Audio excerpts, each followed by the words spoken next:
things that numb your environment, and that's, I think, the most fascinating thing when you think about addiction in the United States right now, is in the 60s or 70s, to my understanding, because I wasn't here, but LSD and marijuana, these were drugs that maybe amplified your surrounding or helped people understand it in a new way, and what you have now with opiates, and I think it's not at all not linked to the whatever climate of disillusion we're in, is they totally numb your surroundings. So you could be in the worst physical setting, you could be in the nicest physical setting, it's gonna give you the same effect.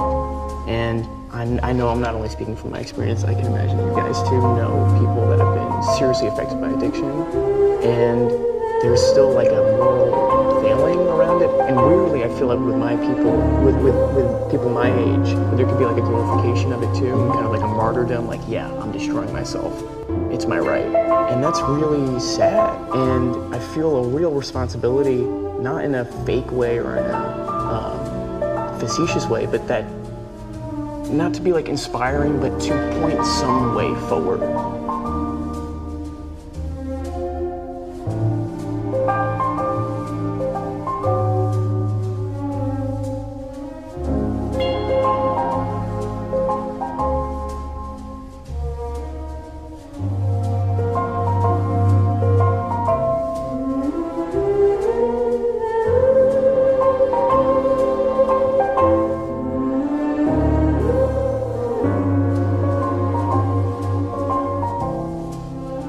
Some way forward.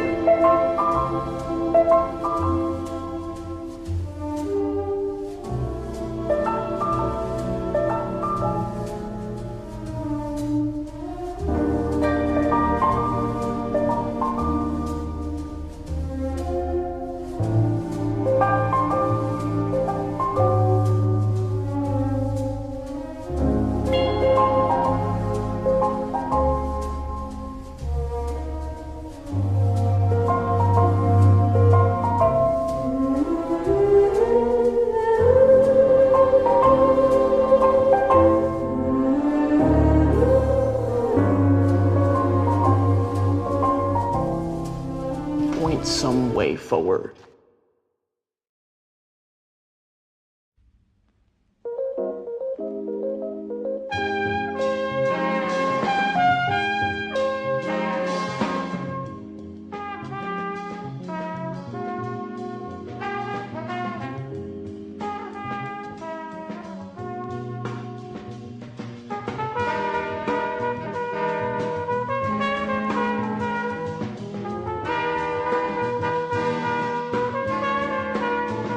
Driving through the South, he's in charge. And he doesn't need to go on this journey. He chooses to go on this journey specifically to sort of make his offering and make an impact on the perception and perspective of Black people.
Experience, but there's a real tax within it that you have to be conscious of going within it and say, all right, I love this so much that all these little aspects that add up to make this the fuller experience, I'm okay with, you know?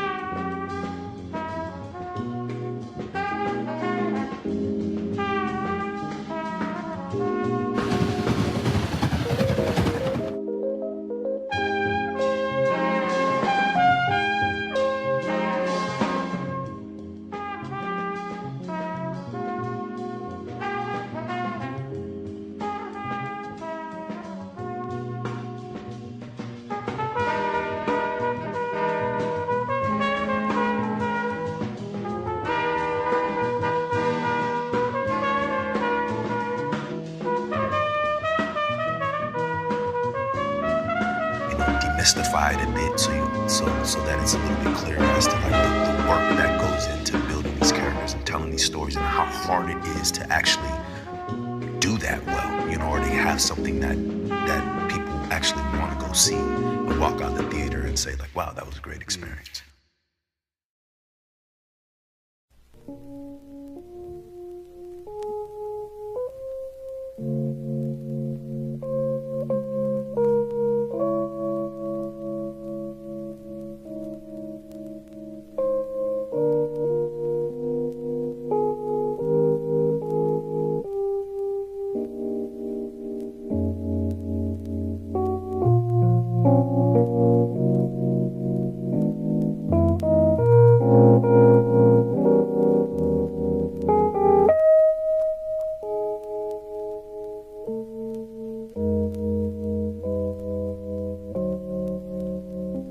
Something that John Lennon said just before he was murdered, where he said that life is what happens in between making your plans. That you try and find a way through all of this stuff, and once you understand how somebody does something, then compassion and forgiveness follow suit. And I think that those are the things that then love is part of that.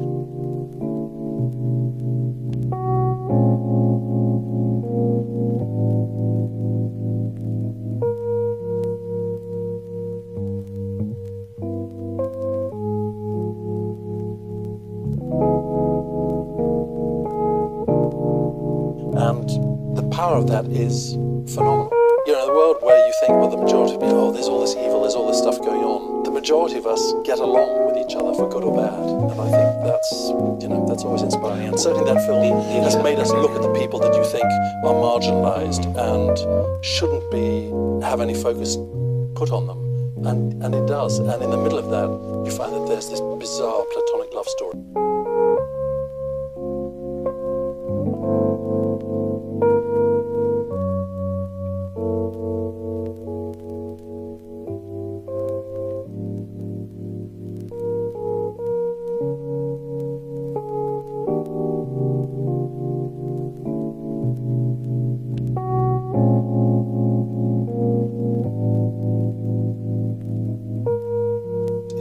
This thing of having low self-esteem on one hand and large ego on the other. And I don't know whether it applies to you guys here, but I feel that my confidence is so index linked to whether I'm working or not, or what I'm working on. And always people say, you know, what are you doing next? And if you don't have something next, there's a kind of, I still think, oh, you know, am I not? Is what you've done before doesn't count. And so it is a contradiction, it seems to me, because on the one hand you're saying, you know, I want this job ahead of you guys, but at the same time you think, well, I don't feel as worthy as those guys for the job. And I don't know whether, but that's something that I am beset by.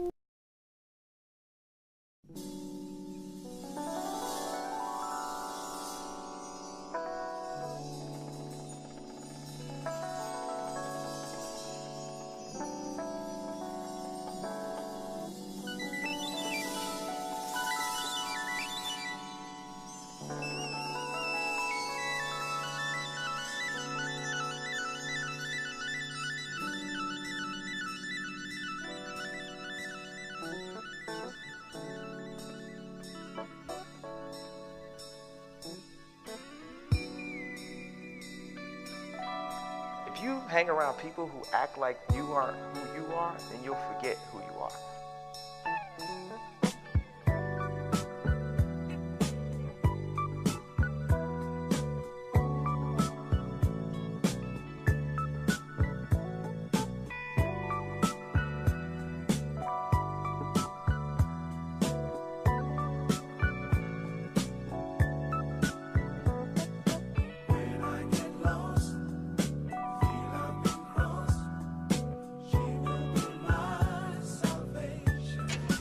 Are you scared of that happening again?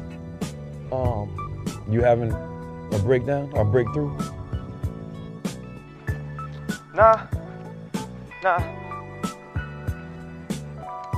I'm happy it happened. I'm happy to see have gone to the other side and back. You know, there's some things when it happened I want to speak on. I want to point out the moment when you're in the hospital bed and you're next to your friend and you tell them, don't let this person leave my side, and they put you inside of an elevator and take all your friends away from you.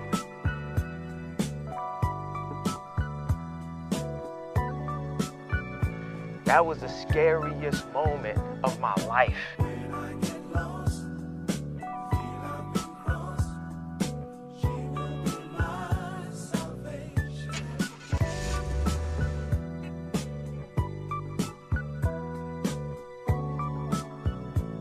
I think he'd be happy, satisfied, and he would believe it. You know how people say, oh, I wouldn't believe it. I always believed it. I always know what it is.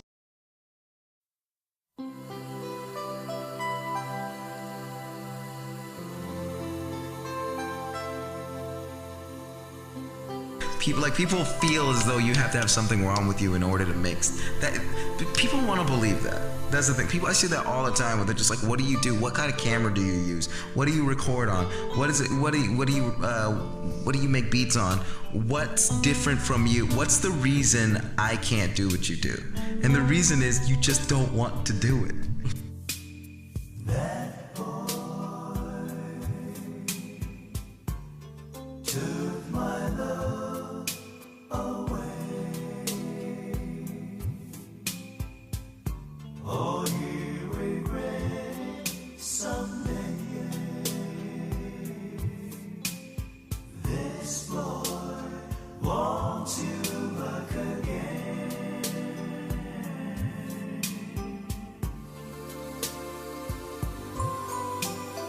That boy. Yeah, I don't want a boss. I don't think we need that. The internet is just in love with nostalgia because we're afraid to move forward. Like that's basically what it is. It's like people are just like, that's what Tumblr is, that it's just like we don't want to move forward because we're afraid, because we see our mistakes so fast now. That's the thing, no one wants to have a fucking job. I don't want to have a job. That's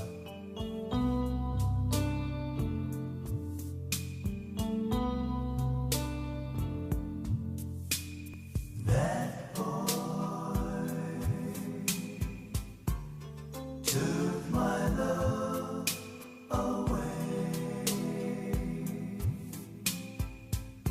Oh, you regret someday. This boy wants you back again.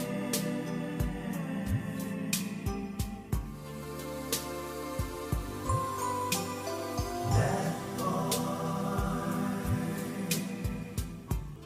wouldn't mind the pain, would always feel the same if this boy gets you back again.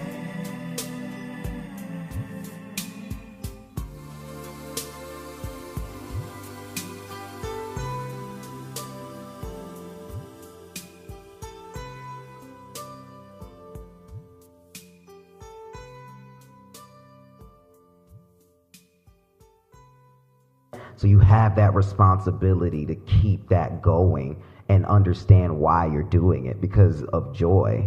So I think human joy is super important. It doesn't come from computers. It just comes from belief. You know, acting, making music, all that stuff is believing in something that maybe someone older doesn't truly believe, but like when you see it in a child, it makes you kind of believe it again. You know, because we forget how innocent and beautiful we were. So I think, yeah, it's our responsibility to make magic again, because I think a lot of the shit that's happening now is bullshit. Yeah. Thank you. Thank you.